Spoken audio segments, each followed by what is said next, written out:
तो good morning, good evening या good night जब भी आप वीडियो देख रहे हो। तो अब हम कंटिन्यू करने जा रहे हैं आईटीएफ का पार्ट 2। तो जैसा कि मैंने बोला था कि इसके पार्ट्स रहेंगे 3 से 4, तो ज़्यादा भी हो सकते हैं। तो क्वांटिटी में देखना, बस हम कंटिन्यू कर रहे हैं। पिछले टॉपिक के क्वेश्चंस करने लगे हैं तो क्वेश्चंस कंटिन्यू हो रहे हैं। पिछली वीडियो लंबी हो गई थी इसलिए सोचा कि पार्ट्स में बना दूँ, फिर वो एक साथ अपलोड करने में भी प्रॉब्लम होनी थी, तो इसीलिए। तो अब हमने क्वेश्चन, जैसा हमारा अगला क्वेश्चन कह रहा है कि ये हमारा नेक्स्ट क्वेश्चन है। तो अगर तो आपको आता है तो पॉज करके जरूर ट्राई करना। साइन 90 माइनस साइन इनवर्स, ये साइन इनवर्स है, sine inverse of minus half. अब ये बेटर क्वेश्चन है, ये हमारे टाइम पे स्कूल के प्री बोर्ड में आया था, मुझे अभी भी याद है। प्री बोर्ड में पता नहीं है ऐसे वन में, पर आया जरूर था। तो ठीक है, तो इसको पहले तो सिंप्लीफाई करना है आपने। साइन 90, अब देखो साइन इनवर्स के अंदर नेगेटिव है तो वो नेगेटिव साइन इनवर्स से बाहर आ सकता है सीधा, अभी मैंने आपको बताया था। तो ये नेगेटिव जब बाहर आएगा इधर तो नेगेटिव नेगेटिव प्लस, तो इसको मैं ऐसे लिख सकता हूं। साइन इनवर्स हाफ लिखूंगा तो साइन हाफ कब आता है? साइन π/6 पे, साइन 30 डिग्री पे। ठीक है, तो सिंपल। अब इसको मैं ऐसे मैं खोल के लिख रहा हूं, sine 90 as it is plus, अब साइन इनवर्स और साइन कैंसल आउट हो जाएंगे और आपके पास बचेगा π/6। तो अब यहां से इसको करने के दो तरीके हैं। एक तो आप इनको ऐड कर दो तो ये कितना बनेगा, 90 + 30, सॉरी, तो ये बनेगा साइन 120 डिग्री एक केस। दूसरा क्या बनेगा, साइन 90 + थीटा, आपको पता है क्या होता है? Sine 90 + theta is cos theta. तो इसको डायरेक्टली कर दो, तो sine 90 + something is cos of something. तो similarly sine 90 + theta is cos theta, sine 90 + crore is cos crore. तो इसीलिए साइन 90 + π/6 इज cos π/6। cos π/6 मतलब cos 30 डिग्री। cos 30 डिग्री की वैल्यू कितनी होती है? √3/2। सिंपल। तो ये आपका आंसर हो गया इस क्वेश्चन का। सिंपल था ये। तो इसके स्टेप्स को देखो और कहाँ कहाँ क्या सिंप्लीफिकेशन की जरूरत है। ये नेगेटिव साइन सीधा बाहर आ गया तो इधर प्लस हो जाएगा। ठीक है, ये सब छोटी छोटी चीज होती है जो प्रैक्टिस करने से आपको आराम से समझ आ जाएगी। अब हम अगले क्वेश्चन की तरफ जा रहे हैं कि नेक्स्ट क्वेश्चन अब हमारा कैसा होगा। अब हमारा नेक्स्ट क्वेश्चन है, next question is cosecant inverse -2 plus cot inverse √3, cot inverse -√3। अब ये क्वेश्चन को ना ध्यान से देखो और ट्राई करो। पहले तो खुद दिमाग लगाने की ट्राई करो, मैंने तो करा ही देना है। अब देखो क्या है इस क्वेश्चन में, कोसेकेंट है तो कोसेकेंट अच्छा बच्चा है तो वो नेगेटिव साइन बाहर ले आएगा। नेगेटिव साइन बाहर आ गया, कोसेकेंट ऑफ माइनस समथिंग, वो नेगेटिव साइन बाहर आ जाएगा। तो इसको मैं ऐसे लिख सकता हूं, कोसेकेंट इनवर्स 2। पहले तो सिंप्लीफिकेशन कर लो, मैं अभी आपको एक एक स्टेप शो कर रहा हूं, वरना मैंने ओरल करना था ये, पर अभी किया नहीं। तो अब कॉट इनवर्स अच्छा बच्चा नहीं है, ये सीधा नेगेटिव बार नहीं निकालेगा। आप ऐसे याद कर लो, ये अलग गैंग में था, ये अलग गैंग में था, ये अलग गैंग है। तो कॉट इनवर्स के अंदर से माइनस साइन बाहर नहीं आता डायरेक्टली, वो ऐसे बाहर आएगा, कॉट इनवर्स √3। ये करोगे आप, नेगेटिव साइन को बाहर निकालने के लिए हमने ये किया। ठीक है, अब आप आगे कर लोगे क्वेश्चन। कोसेकेंट इनवर्स, कोसेकेंट की वैल्यू 2 कहां होती है? जहां पर साइन की वैल्यू हाफ होती है। सिंपल। तो अब हाफ कौन होती? 30 डिग्री पे। कोसेकेंट π/6 कर दो plus pi minus cot inverse √3 का होता है, ये भी होता है 30 डिग्री में। सिंपल। अब देखो कोसेकेंट इनवर्स और कोसेकेंट तो गए, कोसेकेंट इनवर्स पर कट करके शो मत कर देना। -π/6 बचा, यहां से -π/6 बचा, यहां से पाई बचा, यहां से -π/6 बचा। देख लो यार कहीं गलत तो नहीं होगा। पाई माइनस कॉट इनवर्स √3 कहाँ आता है? ठीक है, हाँ ठीक है, 30 डिग्री सही है, सही है। -π/6 -π/3 बन गया ये। अब ये प्लस आ गया, प्लस पाई। तो अब 180 डिग्री -60 डिग्री 2π/3 आपका आंसर है। अगर तो आपका ये आंसर आ रहा है तो आपने बिल्कुल सही किया है। और स्टेप्स देख लेना, एक एक नोट कर लो, अच्छे से समझ के नोट करो, ठीक है, कॉपी पेस्ट नहीं करना। अब हम अगले क्वेश्चन की तरफ जाते हैं। अब ना जो हमारे क्वेश्चन शुरू हो रहे हैं ना, वो सारे एक ही टाइप के होंगे, और आपको उनसे कुछ आगे बताना है कि आपने क्या गलती नहीं करनी है, ठीक है। तो उसमें थोड़ा सा टाइम एक्स्ट्रा लग सकता है, क्योंकि हमने बहुत सारे क्वेश्चंस ढूंढे हैं इस टाइप के। अब जैसे अगर मानो आपके सामने क्वेश्चन आ गया साइन इनवर्स 3π/5। अब आप इस क्वेश्चन को डायरेक्टली नहीं कर सकते कि मतलब इसको साइन की टर्म्स में लिख लिया और फिर साइन इनवर्स और साइन काट दिया, ऐसा क्यों नहीं हो सकता? क्योंकि ये जो 3π/5 है ना, ये जो 3π/5 है, इसको कैलकुलेट करो जरा, 3 × π/5, तो इसकी वैल्यू आएगी 3π/5, π/5 कितना होता है 180/5, 180/5 कर लो तो वैसे तो आता है 40 में से 4 कम कर दो तो ये आ गया आपका 108 डिग्री, शायद मे बी 108 डिग्री आएगा ये। एक बार कर ही लेते हैं यार, 180/5, 180/5 करो तो 40 आता है, 40 में से 4 कम करो 36, हाँ 108 डिग्री आएगा। अब जो 108 डिग्री है वो इसकी जो प्रिंसिपल ब्रांच थी -π/2 से लेके π/2, ये π/2 से बड़ा है, ये π/2 से बड़ा है, तो वो इसकी प्रिंसिपल रेंज के बाहर है। ये चीज 3π/5 का मतलब है 108 डिग्री। अब 108 डिग्री तो 90 डिग्री से बड़ा ही होता है, तो मतलब 3π/5 इसकी प्रिंसिपल रेंज से बाहर है, प्रिंसिपल ब्रांच से बाहर है, तो हम इसको डायरेक्टली काट नहीं सकते, तो हमें इसको सिंप्लीफाई करना पड़ेगा। वो सिंप्लीफाई करने का भी एक मेथड है, ये देखो,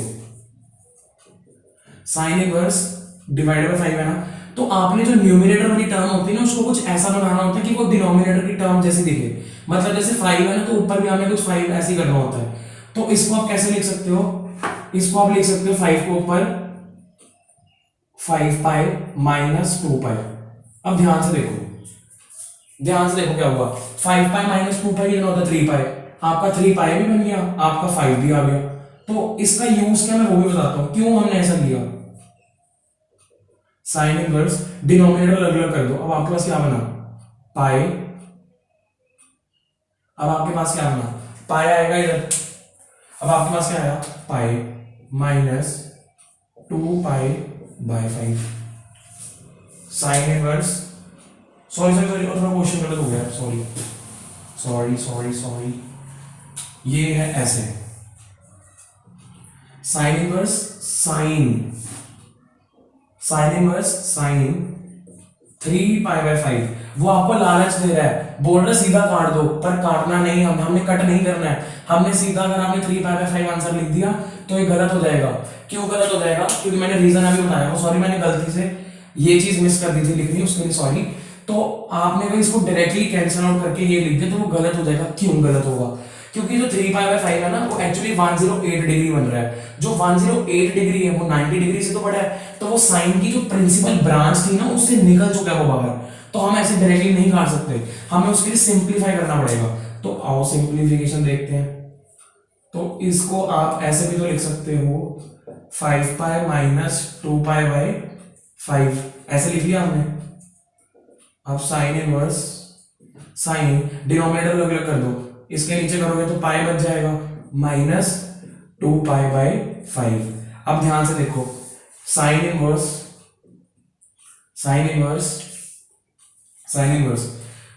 यहां पे देखो, अब साइन पाई माइनस थीटा का फॉर्मूला क्या होता है,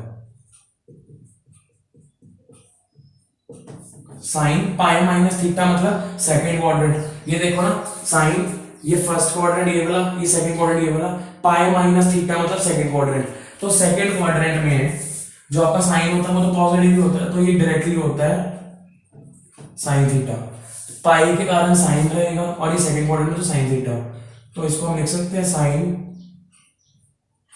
तो इस पूरे का आंसर क्या है, इस पूरे का आंसर है साइन पाई माइनस समथिंग का आंसर है sine of something, sine pi minus 2π/5 का आंसर क्या है साइन 2π/5। अब इस 2π/5 को देखो कितना है ये। अब 2π/5 को कैलकुलेट करो। π/5 की वैल्यू होती है 36 डिग्री। 36 इंटू 2 कितना हो गया 72। अब 72 डिग्री जो है वो 90 डिग्री से छोटा है। 90 डिग्री से अगर छोटा होगा तो वो उसकी प्रिंसिपल ब्रांच में होगा, तो इसीलिए हम अब साइन इनवर्स और साइन को कैंसिल कर सकते हैं, पर दिखाना नहीं है। इसका डायरेक्टली आंसर आ गया 2π/5, इसका डायरेक्ट आंसर आ गया। साइन इनवर्स ऑफ साइन 3π/5 हमें क्वेश्चन था, हम इसको डायरेक्टली कट नहीं कर सकते। क्यों नहीं कर सकते? क्योंकि जो 3π/5 है, अगर आप उसको खोल के देखोगे तो वो 108 डिग्री बन रहा होगा।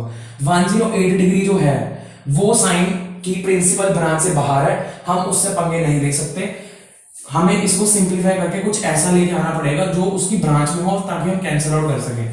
तो हमने क्या किया, न्यूमिनेटर को कुछ ऐसा बनाया कि उसकी शक्ल ऐसी हो जाए। फिर हमने साइन और साइन इनवर्स को कब कैंसिल करना है, जब जो हमारा एंगल है वो प्रिंसिपल ब्रांच के अंदर है। तो हमारा फाइनल आंसर है 2π/5, सिंपल। अब ऐसे ही सेम हम क्वेश्चन करेंगे, और ये जरूर लिख देना, जब ये स्टेप करोगे ना स्कूल के पेपर में, ये लिखना जरूरी होता है, ठीक है, बोर्ड के पेपर में। तो अब हम नेक्स्ट क्वेश्चन की तरफ जंप करते हैं। तो अगर आपको थोड़ा सा भी लग रहा है कि आपको समझ नहीं आना, तो आप एक बार दोबारा देख रहे वीडियो को, इसमें कोई बुराई नहीं है, आपकी रिवीजन ही होगी। अब जैसे एक और क्वेश्चन हम ले रहे हैं, tan इनवर्स ऑफ tan 5π/6। अब 5π/6 को आप ध्यान से कैलकुलेट करें और बताएं इसकी वैल्यू क्या है। इसकी वैल्यू आएगी 150 डिग्री, 150 डिग्री। तो 150 डिग्री तो इसकी प्रिंसिपल ब्रांच में ही है, इसकी 150 डिग्री तो प्रिंसिपल ब्रांच में ही है। तो सिमिलरली हम tan इनवर्स और tan को कट नहीं कर सकते। तो इसके भी सेम स्टेप्स है सिंप्लीफिकेशन के, देखो जी। अब हमने क्या था, न्यूमिनेटर को कुछ ऐसा बनाना कि डिनोमिनेटर की टर्म्स में आए वो। तो 5π ऊपर, इसको मैं ऐसे भी लिख सकता हूं 6π - π/6। कोई डाउट? सिंपल है। tan इनवर्स tan, अब डिनोमिनेटर अलग अलग कर दो, डिनोमिनेटर अलग अलग कर दिया तो इसके नीचे गया तो 6 और 6 कट गया तो क्या बचेगा π - π/6। अब जब इसके नीचे जाएगा तो π/6 ही होगा, सिंपल। अब यहां पर आपको पता होना चाहिए ये फॉर्मूला tan π - थीटा क्या होता है। tan π - थीटा मतलब second quadrant, second quadrant after school to college. तो यहाँ पर tan π - थीटा, ये देखो एक क्वाड्रेंट सिस्टम भी मैं बना रहा हूँ, तो ये होता है आपका पाई माइनस मतलब समथिंग ऐसे, पाई माइनस मतलब आप पीछे जा रहे हो, पीछे जा रहे हो तो मतलब सेकंड क्वाड्रेंट है, ये आपका फर्स्ट क्वाड्रेंट होता है, ये आपका थर्ड क्वाड्रेंट होता है, आपका फोर्थ क्वाड्रेंट होता है। तो जो आपका सेकंड क्वाड्रेंट है पाई माइनस थीटा, यहाँ पर सारी ट्रिग्नोमेट्रिक टर्म्स पॉजिटिव होती हैं, यहाँ पर सिर्फ साइन होता है, यहाँ पर tan होता है, यहाँ पे cos होता है। तो पाई माइनस में जा रहे हो, सेकंड क्वाड्रेंट में जा रहे हो, सेकंड क्वाड्रेंट में tan नेगेटिव होता है, तो इसका आंसर आएगा minus tan theta. tan pi minus theta का आंसर होता है माइनस tan थीटा। देखो tan पाई माइनस थीटा मतलब सेकंड क्वाड्रेंट में tan माइनस, तो माइनस tan थीटा। तो इस पूरे का आंसर क्या आएगा, tan इनवर्स tan, इस पूरे का आंसर क्या है, tan pi minus something is minus tan π/6, simple. अब आपको पता है जो tan इनवर्स के अंदर अगर माइनस साइन आता है तो वो बाहर जा सकता है सिंपली, तो इसको आप ऐसे लिख सकते हो। तो tan इनवर्स और tan अब कट हो जाएंगे, तो इसका फाइनल आंसर क्या आएगा π/6। तो ये सिंपल क्वेश्चन था, पर आपको इस फॉर्म से इंट्रोड्यूस कराना था, तो इसलिए ये क्वेश्चन दिया। ये छोटी सी डिस्कशन थी, तो इसको भी आप देख सकते हो।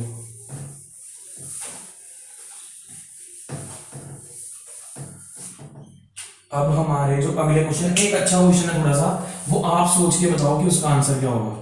अब मैं आपको क्वेश्चन देता हूँ कि एनसीईआरटी एग्जाम्पलर का क्वेश्चन है। एनसीईआरटी एग्जाम्पलर की एग्जाम्पल है कि विच इज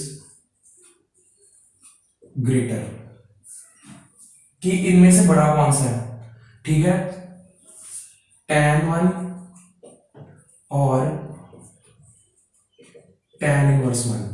ये अब आप बताओगे कि इनमें से बड़ा कौन सा है। कोई तुक्का नहीं मारना, देखो अगर तो हुआ सिंपल वर्ड लिखना, वो कभी भी नहीं आएगा पेपर में कि tan 1 बड़ा और tan इनवर्स 1 बड़ा है, इनमें से कौन सा बड़ा है। वो प्रॉपर जस्टिफिकेशन मांगेंगे आपसे, ठीक है। तो तुक्का मारने में साथ आधे नंबर मिल जाएंगे, पर प्रॉपर जस्टिफिकेशन के साथ आपको पता होना चाहिए। तो सबसे पहला पॉइंट जो यहाँ पर मैं बताना चाहूंगा कि जो tan x होता है ना, वो आपका इंक्रीजिंग फंक्शन होता है।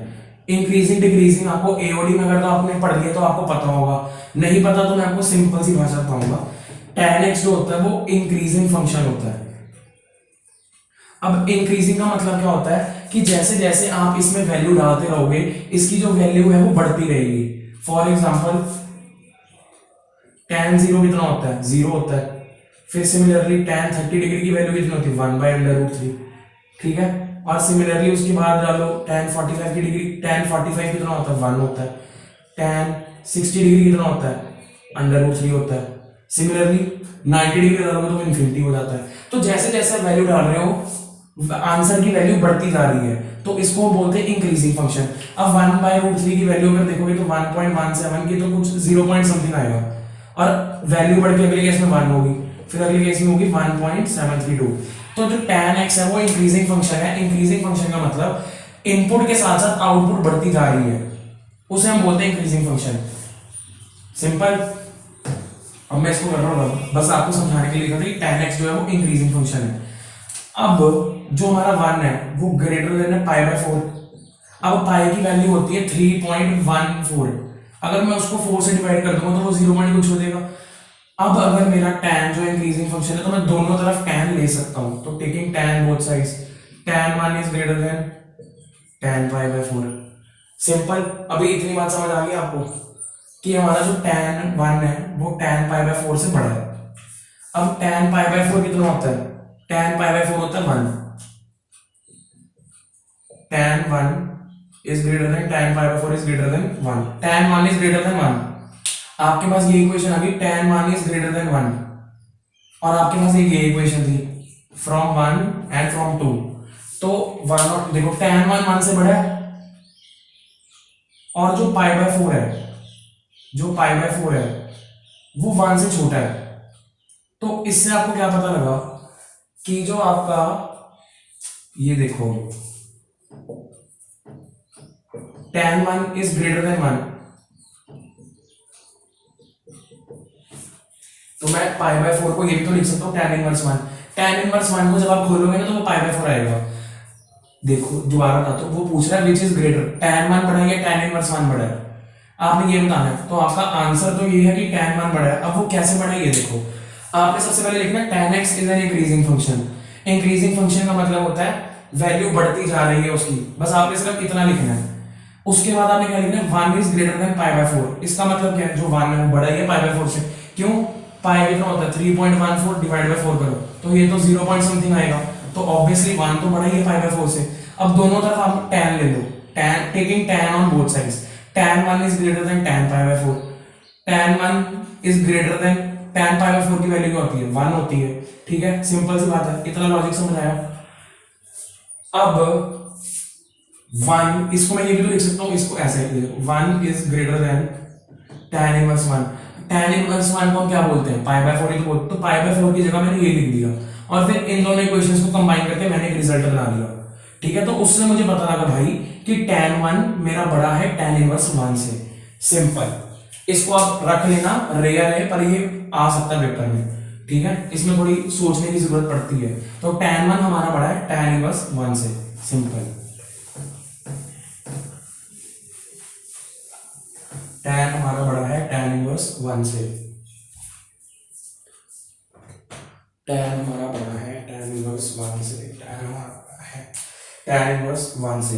अब मैं आपको फॉर्मूलास पे लेके जा रहा हूं, जितने अभी लिखवा दिए, पूरा चैप्टर उन पे ही बेस्ड है।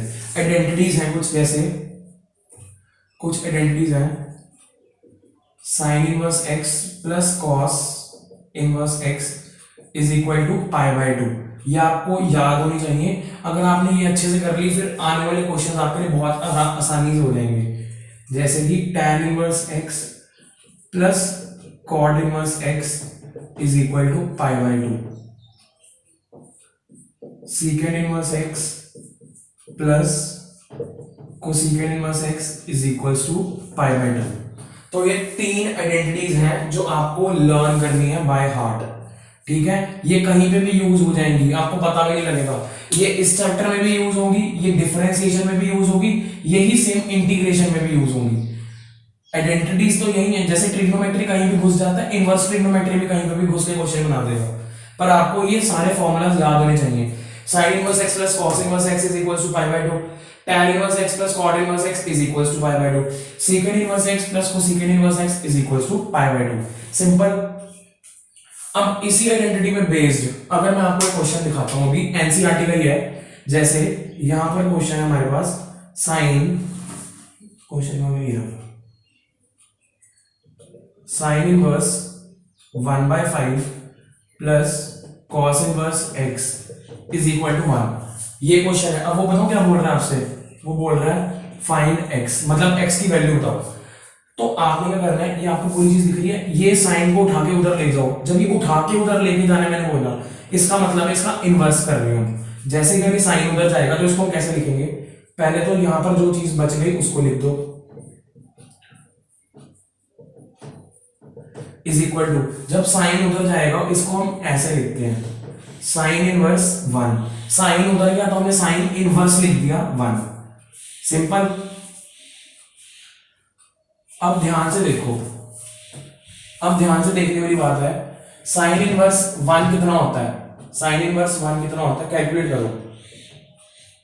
जब तक मैं ये लिख रहा हूं कैलकुलेट करो। तो साइन इनवर्स 1 का आंसर होता है पाई बाय 2। पाई बाय 2 कैसे होता है, ये देखो, साइन इनवर्स 1 की जगह मैं क्या लिख सकता हूं, 1 कब आता है 90 डिग्री, साइन 90, तो साइन और साइन इनवर्स गए तो पाई बाय 2 बचा, इसलिए लिख दिया। अब मेरी बात सुनो, sine inverse 1/5 plus cos inverse x is equal to pi by 2। अब इसको इस आइडेंटिटी के साथ कंपेयर करो कि इसका आंसर पाई बाय 2 आ रहा है और x यहां सेम है, यहां पर जो एंगल है वो सेम है, तब जब साइन इनवर्स और कॉस इनवर्स ऐड होते हैं, जब उनका एंगल सेम होता है सिर्फ तभी आता है आंसर पाई बाय 2। तो यहां से क्या मतलब बना मेरा, sine inverse cos inverse add हो रहे हैं, आंसर पाई बाय 2 है, तो मतलब एंगल भी तो सेम ही होंगे।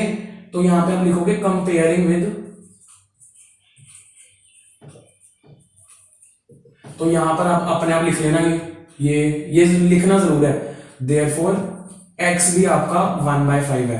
हमें कैसे पता लगा, क्यों भाई, ये जो फॉर्मूला है इसमें x और x जो एंगल है साइन इनवर्स और कॉस इनवर्स के, वो सेम है। सॉरी एंगल नहीं, ये वैल्यूज हैं, वैल्यूज हैं, जो x की वैल्यू है, मतलब x इधर है x इधर, मतलब सेम सेम होने चाहिए, एंगल नहीं, ये सेम सेम होने चाहिए बस। तो x को अगर मैं 1/5 डाल दूंगा तो मेरा ये आंसर बन जाएगा। मान लो अगर यहाँ पर 1/5 की जगह मैं 2/5 डाल दूं तो मेरा ये रिजल्ट खराब हो जाएगा। यहां पर वो कह रहा है दोनों चीजें अंदर वाली सेम होनी चाहिए, साइन इनवर्स की भी कॉस इनवर्स की भी ये चीज सेम होनी चाहिए, तो इसका आंसर पाई बाय 2 है। अब जैसे अगर मैं आपको एक एग्जांपल दूं कि sine inverse 4t plus cos inverse 4t का आंसर ही पाई बाय 2 होगा, मतलब जो चीज आपने साइन इनवर्स के अंदर लिखी है वही चीज कॉस इनवर्स के अंदर होनी चाहिए, तब जाके उसका आंसर पाई बाय 2 है। मतलब ये दोनों चीजें सेम होनी चाहिए तब जाके उसका आंसर पाई बाय 2 है। इसलिए हमने कहा कि भाई अगर ये 1/5 है तो ये भी 1/5 होगा। सिंपल। तो ये भी एक इंपॉर्टेंट क्वेश्चन है, ये भी बोर्ड में आया हुआ है, तो इसको नोट डाउन करना है, तो एनसीईआरटी का ही है ये, ठीक है। मैं रब कर रहा हूँ इसे।